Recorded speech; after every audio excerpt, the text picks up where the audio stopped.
Hi friends, welcome back to another episode of Generation Tech. My name is Alan. Today we continue our Clone Wars history series. We are in the second year of the war. It is 21 BBY. In our last episode, we looked at how much damage one young Fett bent on revenge can cause the entire Republic. Chapter 11, Mandalorian Economic Crisis. In this episode, we must once again return to the Mandalore system, where the neutral world is dangerously floating in the turbulent sea that is the Clone Wars. 2 episodes ago, we looked at the ongoing power struggle between Satine Kryze's new Mandalorians and Pre Vizsla's Death Watch. For now, Satine has managed to hold off an attempt by the Death Watch to take over the government, along with a Republic plan to intervene in the war, which would have ended Mandalore's neutrality. But now an economic crisis threatens to do what the Death Watch and the Republic could not do. Because of ongoing skirmishes and battles in nearby systems, Mandalore's space, located on the edge of the Outer Rim, finds itself isolated from major trade routes.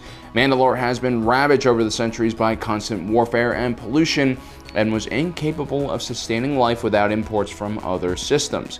The only shipments making it through the war zones now were coming from smugglers, who were not only charging exorbitant and predatory prices, the quality of the supplies, a lot of them meant for consumption, was also suspect. Satine Kryze once again approaches allies in the Republic's Senate for help. A stable trade route needs to be opened and maintained, and Mandalore needs the Republic Navy to do it. Senator Padme Amidala arrives as the Republic's envoy and is pleasantly surprised by the planet's welcome. Many of the citizens of their capital city, Sundari, have lined the streets in order to welcome her to the planet, partly out of respect and probably also out of desperation. At the same time, Mugen smugglers arrive in the cargo docks of Sundari. While you should never judge a human by their appearance, we are all complicated individuals with unique souls. Aliens, however, should always be judged by their appearance, and the Mugens clearly look like scumbags. They actually hail from a mid-rim world which was allied with the Karmars Guild and Separatist Alliance. They've been contacted by Mandalorian officials to smuggle basic supplies to the planet. This current shipment mainly consisted of tea powder. The Mugens, who, as we have established before, should never be trusted, kind of look similar to the Pike Syndicate. So it's fitting that they are adding a chemical known as slabin to the tea. Slabin is a diluting agent which is non-toxic, but if too much is ingested, it can cause severe illnesses and even death. By diluting the teas, however, the Mugens can double their profits. The incident, strangely enough, echoes similar scandals here on Earth, like when Chinese dairy companies added a type of plastic filler to baby formula and powdered milk to pad their own profits, killing several babies and hospitalizing tens of thousands more. Meanwhile, back at the palace, Padme's appearance does little to solve the back and forth fighting amongst the Mandalorian ruling council. It's difficult for them to accept the situation they were now in. The black market is their only source for supplies, and much of the Mandalorians' anger is directed at the Republic, who through their war and corruption are to blame for the current crisis. The next day, Satine takes Padme to a newly opened hospital to give her more of a view of her new Mandalore. But their inspection is quickly interrupted when several children turn up sick in the hospital. They've been poisoned by some unknown chemical. The children are all from the same school, so something from their cafeteria is the main culprit for the poisoning. While Prime Minister Almec points at Death Watch as the culprits, Satine, however, does not believe it is them. It's not in their MO to attack children. Amidst all of the uncertainty and political infighting, Satine finally has something she can focus all of her attention to. She, along with Padme and the Royal Guard, seek to find out who exactly is responsible for the poisoning. Her investigation leads them to the school where the sick children came from.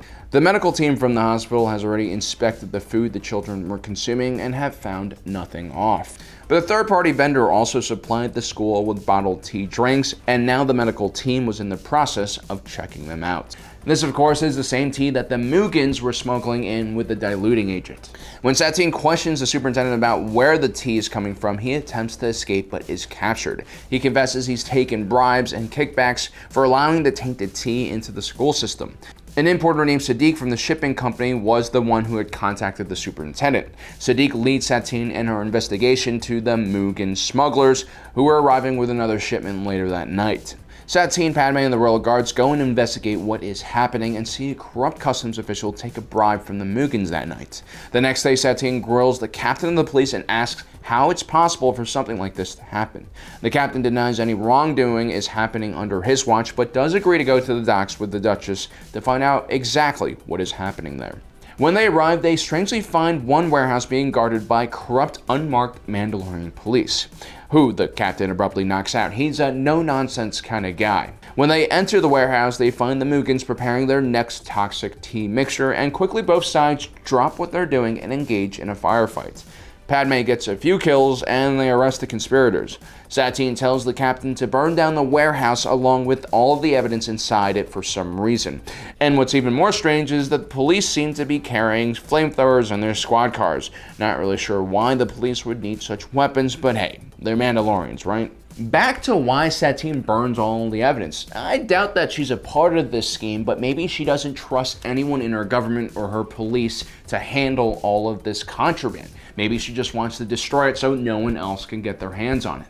Before Padme leaves, though, Satine requests that the Jedi send an undercover Jedi to infiltrate the Mandalorian Academy and try to figure out where all the corruption is coming from. The Temple responds by sending Anakin Skywalker along with Ahsoka Tano. Anakin needs to go back to the front, but Ahsoka will join the Mandalorian Academy and help instruct the next generation of Mandalorian cadets in how to deal with corruption and corrupt officials. Because of the recent problems Master Obi-Wan Kenobi had caused on planet, no off-worlders were allowed to carry weapons on Mandalore anymore. This meant a Jedi like Ahsoka must give up her lightsaber. Ahsoka immediately starts teaching at the academy. She instructs the young Mandalorians on how important it is for society to keep its own politicians in check and, if necessary, report them and remove them from positions of power. Ahsoka is basically creating revolutionaries. Probably not the best thing to teach young kids. Later that night, the kids at the academy are forced to endure another food shortage. During their study session, they begin connecting the dots. There were plenty of ships coming into port, but somehow there was still a food shortage. Something didn't add up. Ahsoka's lesson had inspired the young cadets to do their own investigation, and so they head down to the warehouse to see if there actually was a food shortage. The young Mandalorians are quite resourceful and are able to hack through some heavily guarded government doors. Inside, they find more than enough food to feed the entire planet. They also witness a meeting between unmarked Mandalorian officers and some sketchy-looking individuals, including a few Goldal. The kids use a holocam to record the meeting, but one of them accidentally drops a laptop, exposing their position and forcing them to escape. One of the cadets luckily is the nephew of Satine Kryze, and they bring their evidence to her the next morning. Satine is strangely elusive and warns the cadets to be careful and stay out of trouble. So instead, the cadets approach the Prime Minister for help. The Prime Minister tells the cadets to bring the holocam recordings along with all the cadets who had witnessed the meeting to him. Luckily for the cadets, they also let their instructor Ahsoka Tano know about this secret meeting, because it turns out to be a trap. Instead of finding the Prime Minister waiting there for them, the cadets find themselves trapped by the same unmarked policeman they'd seen the night before. But before they can arrest the kids, Ahsoka comes out of nowhere and knocks out the corrupt police officers. Ahsoka takes a look at the holo recording and analyzes one of the masked figures. It's none other than the Prime Minister. He's a traitor who's been holding all the supplies back and increasing food prices. The cadets and Ahsoka rush to Satine's residence and only find her dead guards there. Someone has taken the Duchess. Ahsoka decides the best course of action is to confront the Prime Minister and pretend to be on his side. She brings the young cadets as a false peace offering and tells the Prime Minister that she suspects they are behind a conspiracy to bring him down. The Prime Minister has the cadets arrested and locked away and lets Ahsoka know that Duchess Satine is also under arrest. Ahsoka thinks she's tricked the Prime Minister and heads to Satine's cell in order to free her, but unfortunately she's fallen into a trap. The Prime Minister's men are trained against Jedi mind tricks and were just playing along with her to see what her true intentions were. Ahsoka is stunned and arrested, and the cadets are brought out of their cells as leverage. The Prime Minister now needs a signature from Satine Kryze for a confession of treason. But before that can happen, a scuffle occurs as Ahsoka breaks free, and along with the cadets, they're able to overpower the Prime Minister and his guards. The crisis is averted and Satine Kryze once again regains control of the planet. The Prime Minister is arrested.